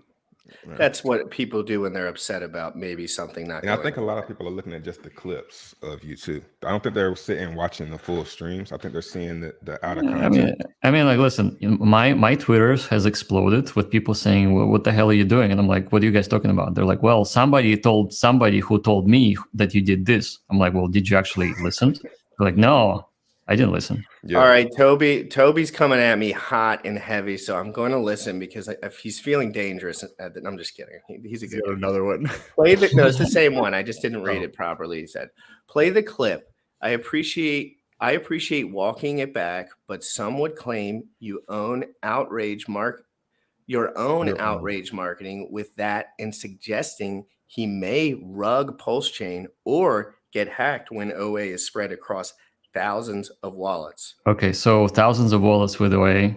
I mean, like, listen, anybody with a single word seed phrase can have 1,000 wallets or 10,000. It doesn't matter. You just need to lose that one seed word. One word. You can have 3, you can have 12, you can have 24, or you can have 1. It doesn't matter how many wallets you got. So the point is that if somebody has a password, it's a risk, period. And that's facts. I think they don't like hearing the truth. Maybe it's the truth of hearing and knowing. Well, the truth sometimes hurts, but hey, the truth eventually sets you free because you're not going to be basing your decisions based on some sort of non-truth that will eventually. Let me ask you the question again then that the guy asked you. What can Richard Hart do realistically being that with the OA and the yield, what can he do so that people don't look at him like a scammer? I think at this point it's going to be hard because he hasn't done it when it was first addressed. So I'm not even like can imagine that he can do anything because he has spent so much time outrage marketing and inviting people to attack him. Then it became like a thing. Like you see Richard, you must, you get yourself involved in attacking him one way So or it the does other. sound like you are kind of like you're kind of going at him a little bit. Like you're disappointed in him, or you're like kind of attacking him a little bit. Seems like. No, I'm not attacking him. I mean, like, listen, people can do whatever they want with their life. It's their freedom to be whoever they want. The question was specifically what I think a person in my position, for example, if I were to do that, how would I feel? I would feel different, but I'm a different person. I'm not gonna say Richard is living the life that's wrong. I think he's living the right life. He has chosen, and his choice is sovereign, just like immutable contracts and self-custody are sovereign to individuals. So his presentation works for him. He likes it. So there's nothing that you would do in his place right now differently? What would you start and do differently right now if you were Richard Hart? I would say, I mean, if that was me, I would just talk about tech. I mean, Richard is great with tech. Great. I have listened to many of his free videos, and it resonates with me deeply what he says about self-custody and blockchain and how things are this and how things are that and how things should be and how things shouldn't be. So I think if we were to bring that back, the credibility would simply be there because he would be getting new people who will connect to the mindset that he would be projecting, which is specifically a very knowledgeable person, a deep thinker, who spent a lot of time researching stuff and actually building stuff too. So basically that is what the original Hexagon OGs fell in love with him for. Yeah, and I think a lot of these people that are mad right now weren't in from the beginning and don't remember who Richard Hart really was. It's kind of like if you in Hex now, you fell for the marketing side of him, which it makes you kind of like, I don't want to say stupid, but after like, day 500, it really went full-fledged like Gucci stuff, and that has an audience, guys. And maybe Richard has some insight in his mind that that's the audience that he should be tapping into long term. Maybe he thinks that the older people just won't adopt even if he does everything right at this point. You know what I mean? Like my dad makes a lot of money. He ain't buying Hex. Promise you that. I stream about this I stuff. think it would have worked better for him maybe 20 years ago, him doing what he's doing now. If he was a younger guy, it might work. But seeing an older guy doing it, it looks like a guy having a midlife crisis. You know, that's what people are. That's what it looks like. And even if it's not what is happening, that's what it looks like. It looks like a guy putting on all these Gucci, like finally gets to do it, you know, finally gets to go maybe out. he just wants to be himself, and maybe he thinks that they're being I'm saying what people perceive, maybe. Yeah, but maybe that people. they're being a little bit of a buy wall to VCs. Maybe he feels that benefits the project long term for the users, for the guys like us that still maybe buy sometimes. And that's just I wish he would be more transparent about it and say like what he really, I mean, he has said about the outrage marketing. He already has said it's all online. Go back 2018 to 2020. Is it possible to do a vesting with something that's already live, like lock it into another smart contract? That's I said that last night. Right. Yeah, because and I agree with the getting back to GRC, and I did a little stream yesterday and we watched a little bit of an older video of Richard Hart, and the takeaway for me is like the newer stuff I don't even really pay attention to super closely because it's not super interesting to me. But when you go back and you have somebody that is, you know, it doesn't sound so rushed or rehearsed, and it sounds more thoughtful and thought-provoking and free. He was free. It's free out there, and all of that's out there. So going back to that standpoint, and then I would do that. What Jack mentioned, that's how I would approach that, and I think that's going to connect with more people. But also going from the standpoint of like, how do I take this shit and lock it into a smart contract that is vesting X amount per every 5 years, like that is audible, that there's no way, like everybody can check that there's no way I can touch this money. There's no way I can touch the supply. Yeah. And it still benefits the stakers, but I don't have any say over this at some point in the future, like whether every 10 years, a certain small percentage comes out or something. It gives people more confidence in like what's going on. And yet stakers still benefit from it. Yeah, I think there's many different ideas that can be done. Millions of ideas. But again, this it comes down to motivation and choice. So You gotta do it. So one thing is like it would actually be even better if somebody came out and said, I have the OA. I am the one. People not knowing who has it is not giving anybody any comfort. Well, I think he's just afraid of the SEC using his straight verbiage to like create some scenario. At least that's what he makes it seem like. Like he's like, I can't say the specific words of this because then it kind of infringes upon a lot of what he's trying to do. Okay, that's fine. Then in that particular case, the other option could be, and again, this is just a suggestion that I would come up with. If there is a 90% supply out there, I think it can go into a lockbox, into a contract, and it can distribute even more yield to people who stake hex. So it can actually do that. Like, and why that wouldn't creates more marketing? Because then why would that not be a good thing? Price And set it up for 8 years, 10 years, 12 years, whatever you choose. Have different yield for different time locks. You can do all that. Now, the one other thing I want to highlight, and I am going to shut up for a minute. I really do need to. But this one is important to me. And this is something that I've been going back and forth in my brain about a little bit because I'm more about, I don't know how long it takes and some specifics that can change in between. But the way that I kind of thought about it was generally the staking patterns. I didn't look at the numbers, but I assume this just from talking to people, I think that generally the staking patterns long-term, it becomes somewhat deflationary for the OAs portion, but I don't know how long that takes or what can happen in between. But it sounds like through the mechanisms and the numbers, and I think Trayvon's probably heard this to a degree as well. I just can't remember the specifics. No, I don't know. I don't know how the OA works. The OA gets diluted over time, and it's largely. I know it gets diluted. I know how it works. Yeah. And I know that's how it works. So I want to kind of ask. And on the question of dilution, in the contract, it says 3.69% dilution. That's it. So that's all we is know. Is it diluting a lot? I can't say it's diluting a lot. And you know what? The 50% of all the fees that are the penalties, they also go to away. What does it do to the dilution? It actually makes it less diluted. It grows, and you can go on chain and you can see how it's growing. So is it diluting? I think it's somewhat neutral. Maybe I was always told not to dilution. care. I was always told not to care about the OA. You see what I'm Okay, saying? well let's. So I never cared about it. Nobody should care until somebody asks. Everyone generally in the Hex community believes the OA is a feature for positive price performance. When that's generally the ethos there. It like might they're be. Saying, oh, if the OA wasn't there, there would be less price performance. It might be, but we're talking about perception of a human with the world's perception, not the price performance of a cryptocurrency. Right. If you're talking about scaling to the world, and that's kind of what we're talking about here. Because you have to get to the world, right? The objective of crypto kind of on one hand is getting everybody into crypto and away from, the way we have been doing things with fiat, right? And that could be, those could be different stories people are telling themselves and then not entering into crypto when they see things like that potentially.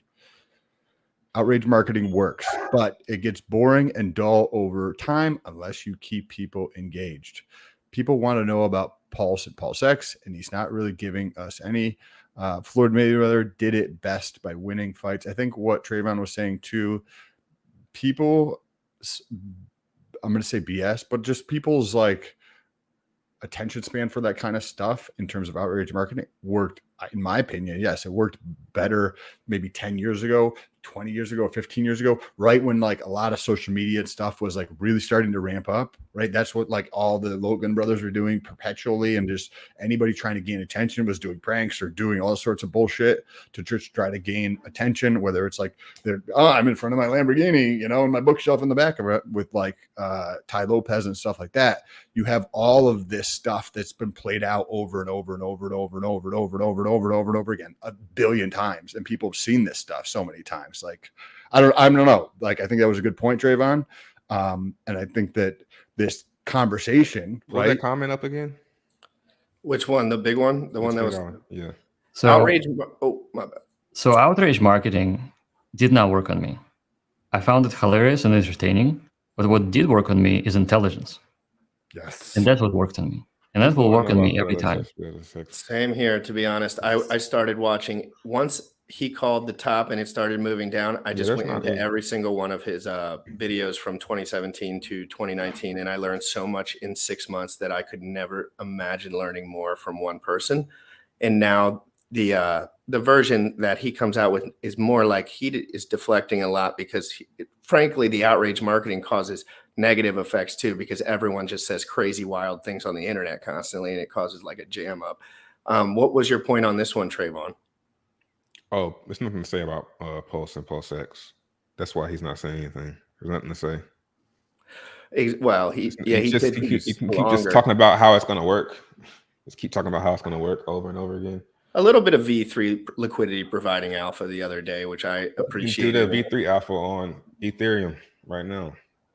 Oh, I know, but I need to know for Pulse X because I want to know if I should ratio trade. Like, you know, I want to know if V3 is going to have any. It sounds like it is. Yeah, I would say just don't even. I would like to, if real quick, I get both. Oh, sorry, Trayvon, go ahead.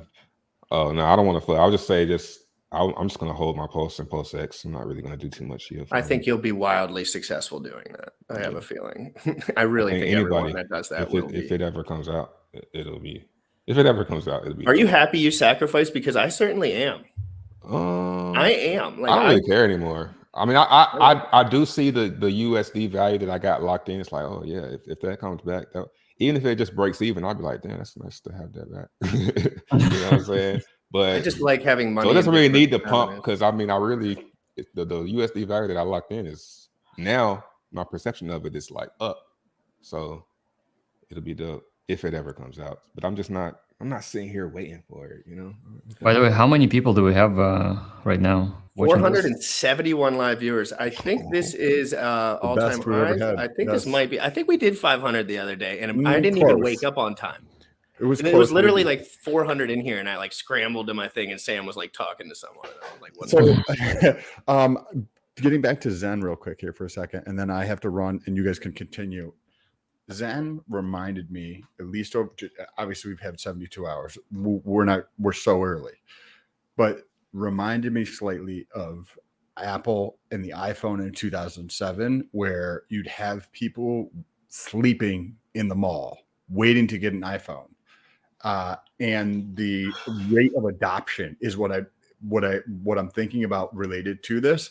And I'd like to hear both of you, Jack, as well as Trayvon, your thoughts on that, because I've been paying attention to financial stuff and paying attention to different shit for a long time. And to see adoption of something, yes, it's wallets. Like I could have 1,000 wallets, but to see something happen like that so fast, especially in crypto, was astonishing to me. And I'd like to hear both of your thoughts on that. Jack, you want to start? I think Trayvon should start. Go ahead, Trayvon. Please. Yeah, it did a lot better. Ethereum? Talking about Ethereum or Binance? The Binance was crazy. Both.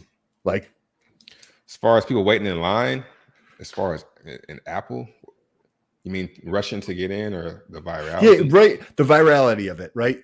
Everybody had an iPhone. Like there was 8,000 YouTube channels making content around the iPhone, this, that, and the other thing. You'd have people like paying double the price of it just to get in, and just more so the excitement around it. Like of it, yeah. We're sitting here with nearly 500 people watching, listening to something that was an idea that was put into code 2 months ago and ironed out over the last 2 months.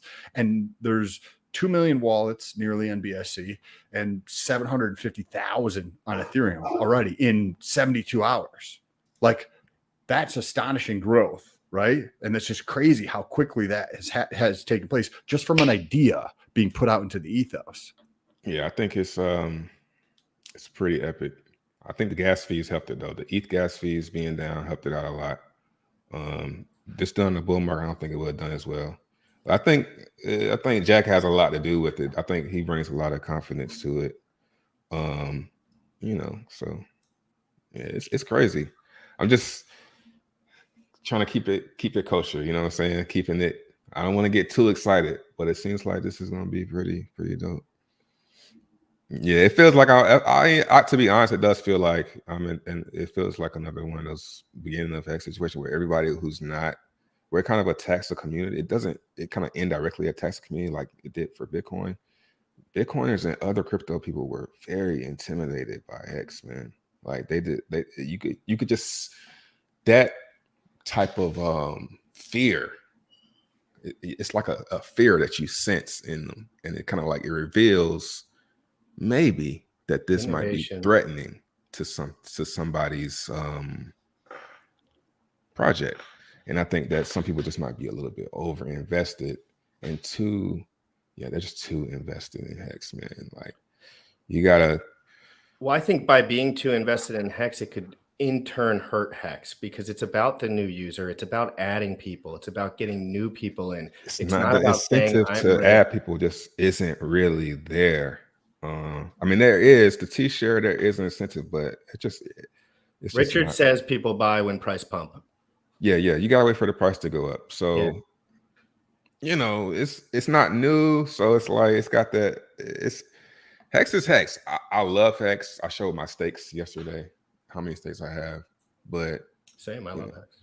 If it starts going up, I'll start talking about it again. It's not like people are just taking shit the wrong way, man. People just taking things the wrong way. If it starts going up, I get excited about it. When Zen quiets down, I'm gonna all of a sudden not be talking about Zen like that no more. When more starts going up, I'll be buying it. More going, you know what I'm saying? So I'll be sniping. Yeah, I'm waiting to buy too. I'm not gonna buy Zen right now, though. Well, my suggestion is that the liquidity pools and the Uniswap in the volume that's been put out into the world, especially on Ethereum, it's not proper for Uniswap trading if you're not extremely sort of advanced and know exactly what the heck you're doing. But I am not purchasing any. I don't think that's really the point at this moment for the average user. And I don't really think that's the way to success with this product in particular. From what I've seen on my 2-day stake from the first day, it was still profitable. So I'm looking at those Dune charts too, and I'm noticing that the 2 to 3 day user count has been trending up, and the 1 day has been trending down because it's not profitable. So I'm kind of trying to stay ahead of, if I'm trying to do short-term stuff to see if it's still profitable, I'm trying to stay ahead of the 2 to 3 day guys by doing like 1 week, 2 week, and just keep it. And I think everybody's going to have to keep doing that, making the bots aren't going to be able to. I don't know.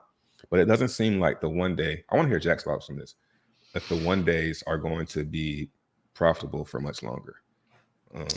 Yeah, I mean, like, listen, I was very careful not to tell people to mint and sell, and the reason for minting would be to sell it. My message was always that it's an educational crypto. Get in, do whatever you want. Do not try to make money fast. A lot of people ask me when Lambo, and I'm like, it's going to be more like a Vespa, not a Lambo. And I don't even want to talk about the price because, like I said before, somebody who was the first minter who got their mint, put it on Uniswap and sold it for $1.50. They have that right. I mean, if you're growing oranges or apples and you're selling your apples for millions of dollars, you can set that price. And somebody may actually even buy it. Yeah. Right. So, but this isn't what this was built for. It just gives the market an opportunity to hash out what that is. Right. So yeah, I mean, I think it's a long term. It's been built to last and to mint for at least 8 years.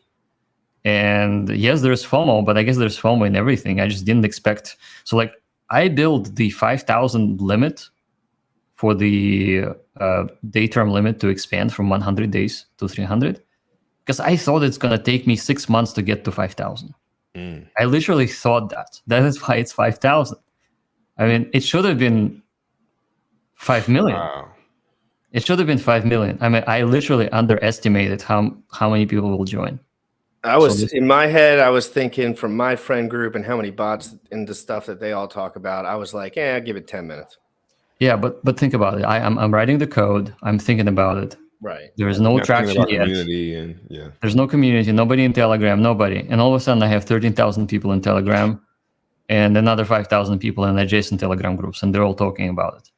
And so obviously, 5,000 did work, and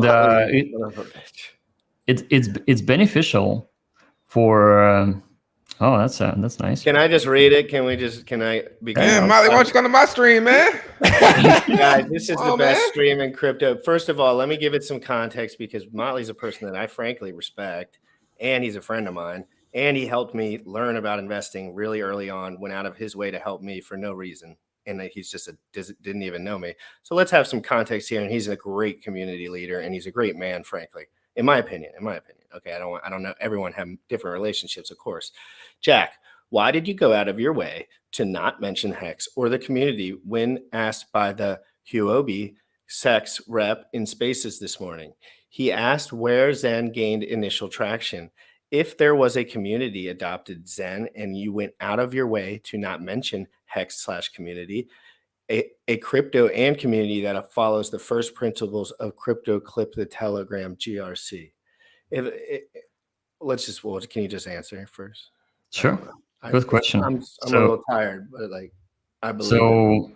So I knew there was a very kind of visible interview, and frankly, I had no idea what they're going to be asking, and I wanted to be as neutral as I could possibly be, and not to promote anything out there, anything specific, because it was my first ever in my life interview with a central exchange.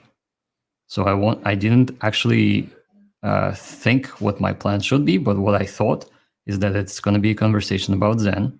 It's going to be a conversation about Ethos. It's not going to be necessarily promotional, and I wanted to remain neutral.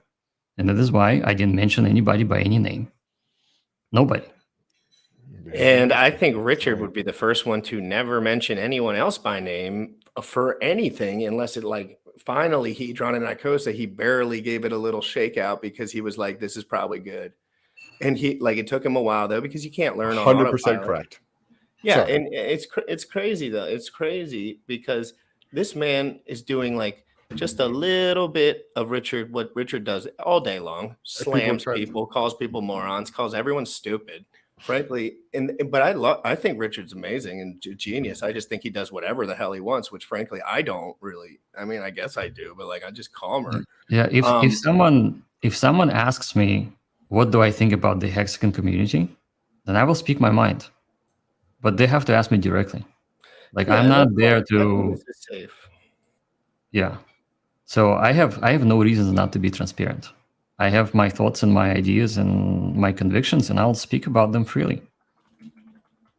Yes, I agree with what GRC was saying. It's like, hey, Sam does this one thing, but then as soon as GRC does this thing, let's go after GRC, even though Sam's doing exactly the same thing. And it's just there's it's a hypocrisy in this. Well, it's just nobody really cares about intellectual truth for future expansion. They really just care about, I hope I'm rich long term and I hope this works out, because if not, I probably over leveraged a little bit and I'm going to have to figure something else out. It's pretty much kind of the nuts and bolts of it. But I understand why people get feisty too, to a degree, because they perceive things the way that they perceive things. And if you're looking at one piece of data source over a long period of time, man, it's not the easiest place in the world to be super shifty. That's why I'm doing this show, guys, because every day I try to give you my absolute non-biased views on everything that's going on. This one happened to strike a chord. Everything else didn't strike as much of a chord. I mean, I got people calling my cell phone that I don't even know. I got to say something to this too, because I've said it in Spaces, so people already heard this. This whole infiltrated or, Jack farmed the community. You guys need to cut this nonsense out. And I'm going to tell you why you guys need to cut this nonsense out. This has nothing to do with Jack or Zen.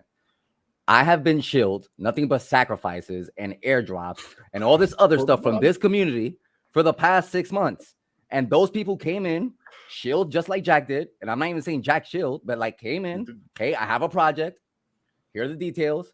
Here what it is. You guys decide if you want to get into it. And we respected them, and we hold on. Let me finish my thought. So this infiltration farm thing is ridiculous, and we need to stop it. That's number one. Number two, there are Hexicans doing more damage for Richard Hart and Pulse Chain than Richard Hart himself. I was in a space last night where Hexicans were literally saying, we're going to tell Richard Hart to ban Zen from Pulse Chain. How is that DeFi?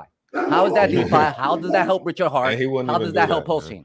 Like, guys, like as a community, I am a Hexican. As a community, we need to cut out this nonsense. It's not helping us. They're not as educated. They're not educated, man. These are the new Hexicans, man. These are the ones that bought up high and they're in the red, man. You got to know that they're in the red and that they're upset. So tribalism is dangerous. Tribalism is exclusive. The OGs need to get them in check. That's how you do it in the streets. It doesn't help anybody. Tribalism comes from the place of not having versus having. It doesn't come from a place of abundance. It comes from the fact that if you don't pay attention to me and pay attention to something else, you are a threat to my money. That's what tribalism is. And then there's guys like me. I don't have that much money of anything. I just want to talk about the truth. I just want to have a good time. I just want to learn crypto. You're right in a mansion right now. No, you know what I mean. I'm not super transparent about my situation, but at the same time, it's like I quit my job making 100 times more than I'm making now. And I did that because I think this is the future and I want to support the future. And I learned it all from Richard Hart's old videos. And what he said was everything that Jack says now, but it's all construed towards people wanting more money. And frankly, guys, I don't have kids or a wife, and I don't have overhead at all. So I could sit here all day long for the rest of my life without doing shit. And I love it. And guess what? Anything on top of that, that's butter, baby. And crypto does that stuff for me. Truthfully. So I think it's important that everyone we can make this better for everyone. More token. I see the pairs. I look at Deck Screener. I see movement. I like movement. I don't know what the price action is. I just don't care. I just want movement and more users, because when I was looking at Deck Screener 3 weeks ago, Hex, volume, amount of users, about 200 a day for buys and sells. And I was like, something needs to occur. Period. I'm gonna head on that, guys. Hey, nice Trayvon, it was great. It was great. Rat, same thing. Trayvon, I appreciate you, bro. Nice to meet you. Hopefully, see you soon. Yeah, I'll be Thanks, back. Ron.